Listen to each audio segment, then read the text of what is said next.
সম্পূর্ণ নতুন ধরনের একটা রেসিপি করতে চলেছি, দারুণ টেস্টি। এটা আপনারা আগে বানিয়েছেন বলে মনে হয় না, একবার রেসিপিটা দেখে নিন। রেসিপিটা আপনাদের আশা করি খুব ভালো লাগবে। নমস্কার, রসনার বাসনাতে আজকে একটা সম্পূর্ণ নতুন ধরনের রেসিপি করতে চলেছি, এটা আপনারা দেখতে থাকুন। এখানে আমি একটা লাউ নিয়ে নিয়েছি, লাউটাকে কেটে ধুয়ে পরিষ্কার করে নিয়েছি, তার হাফ লাউ নিয়ে নিয়েছি। এটাকে আমি গ্রেটারের সাহায্যে গ্রেট করে নেব। এটা চাইলে আপনারা মিহি করে কুচিয়ে নিতে পারেন, কিন্তু মিক্সিতে পেস্ট করলে এটা চলবে না। এখানে আমি লাউটাকে নিয়ে নিয়েছি, কিন্তু লাউয়ের যে রসটা আছে সেটাকে কিন্তু আমি বাদ দিইনি, সেটাকে আমি রেখে দিয়েছি। এটা তাহলে গুণাগুণটা নষ্ট হয়ে যাবে। যদি আপনাদের মনে হয় তাহলে আপনারা লাউয়ের রসটাকে ফেলে দিতে পারেন চিপে। এবার আমি একটা ছোট টুকরো আদা নিয়ে নিয়েছি, এই আদাটাকেও আমি গ্রেট করে নেব। এখানে চাইলে আপনারা আদাটাকে পেস্ট করে নিতে পারেন।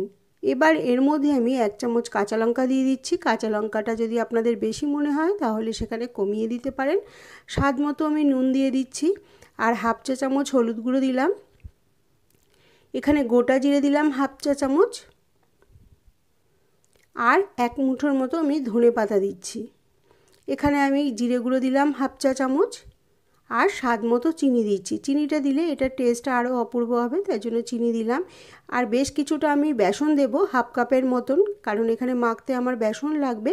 এখানে যদি আপনাদের মনে হয় বেশি পাতলা হয়ে যাচ্ছে তাহলে আপনারা বেসনের পরিমাণটা বাড়িয়ে দিতে পারেন, তাতে টেস্টের কোনো ফারাক হবে না। এবার এর মধ্যে আমি কর্নফ্লাওয়ার দিয়ে দিচ্ছি 3-4 চামচের মতন। কর্নফ্লাওয়ার দিলে কি হবে, এটা একটু মুচমুচে হবে, তার জন্য আমি কর্নফ্লাওয়ার দিচ্ছি এর মধ্যে। দিয়ে এবার এটাকে আমি ভালো করে চটকিয়ে মেখে নেব। এখানে কিন্তু আমি কোনো রকমের জল দেব না, যেহেতু লাউয়ের মধ্যে একটা জল আছে, তার জন্য আমি জল দেব না, এটা দিয়েই মেখে নেব। পুরোটা ভালোভাবে মাখা হয়ে গেছে। এবার এটাকে আমি রেখে দিয়ে পাশে একটা গ্যাসের উপর কড়াই বসিয়ে দিয়েছি, তার মধ্যে আমি সাদা তেল দিয়ে দিলাম বেশ কিছুটা। সাদা তেলে ভাজবো, যেহেতু এটা আমি যে মিশ্রণটা আমি মেখে রেখেছিলাম সেখান থেকে বেশ কিছুটা মিশ্রণ নিয়ে ছোটো ছোটো বলের আকারে আমি ভেজে নেব। এখানে চাইলে সাইজটা আপনারা ছোট বড় নিজেদের ইচ্ছা মতন করতে পারেন। সমস্তগুলো আমি তেলের মধ্যে দিয়ে দিচ্ছি, ছোটো ছোটো গোল বলের মতন করে। একটা সাইড ভাজা হয়ে গেছে, আলতো হাতে আমি আরেকটা সাইড উল্টে দিচ্ছি, দিয়ে আরেকটা সাইডও ভেজে আমি তুলে নেব। দুটো সাইডই যখন লাল হয়ে যাবে তখন ভেজে আমি তুলে নেব। দুটো সাইডই ভাজা হয়ে গেছে, এবার আমি এটাকে তুলে নিচ্ছি। এটা আপনারা চা বা ডাল ভাতের সাথেও খেতে পারেন, এটা স্ন্যাক্স হিসেবে খেতে কিন্তু দারুণ লাগবে। এভাবেই আমি সমস্তগুলো ভেজে তুলে নেব।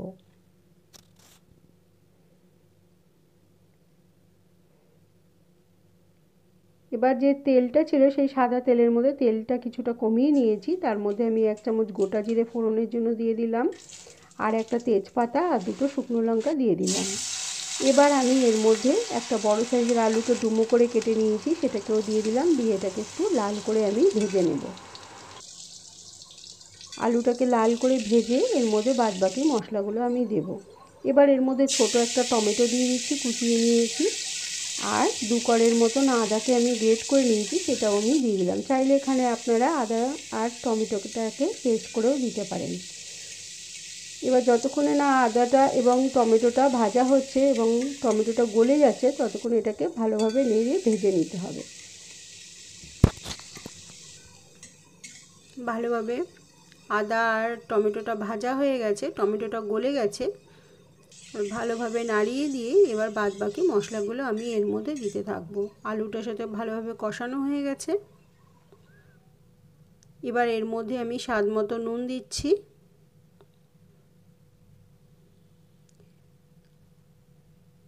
হাফ চা চামচ হলুদ গুঁড়ো দিচ্ছি, হাফ চা চামচ লঙ্কা গুঁড়ো দিচ্ছি, জিরে গুঁড়ো দিচ্ছি হাফ চামচ, আর স্বাদের জন্য চিনি দিচ্ছি। চিনিটা চাইলে আপনারা এখানে বাদও দিতে পারেন। দিয়ে ভালোভাবে আবার মশলার সাথে কষিয়ে দিচ্ছি। আলু আর যে মশলাগুলো দিলাম শুকনো, সেইগুলো ভালোভাবে কষিয়ে নিচ্ছি। এটা সম্পূর্ণ নিরামিষ রান্না হবে। এবার এর মধ্যে আমি 1 কাপ জল দিয়ে দিলাম, জলটা আমি ঠান্ডাই দিচ্ছি। জল দিয়ে ভালোভাবে নাড়িয়ে দিলাম, দিয়ে এবার এটাকে 5 মিনিটের মতন আমি ঢাকা দিয়ে রাখবো, যতক্ষণে না আলুটা সেদ্ধ হচ্ছে। মশলাটা তৈরি হয়ে যাচ্ছে, তৈরি হয়ে গেছে, আলুটাও ভালোভাবে সেদ্ধ হয়ে গেছে, গ্রেভিটা তৈরি হয়ে গেছে। এর মধ্যে আমি 1 চামচের মতন ঘি দিয়ে দিচ্ছি, ঘি দিলে এর টেস্টটা আরও অপূর্ব হবে। এখানে চাইলে আপনারা ঘিটা বাদও দিতে পারেন, যেহেতু নিরামিষ রান্না তাতে ঘি দিলে আরও ভালো লাগবে। এবার ঘিটা আমি ভালোভাবে মিশিয়ে দিচ্ছি, দিয়ে এবার এর মধ্যে কোফতাগুলো দিয়ে দেবো।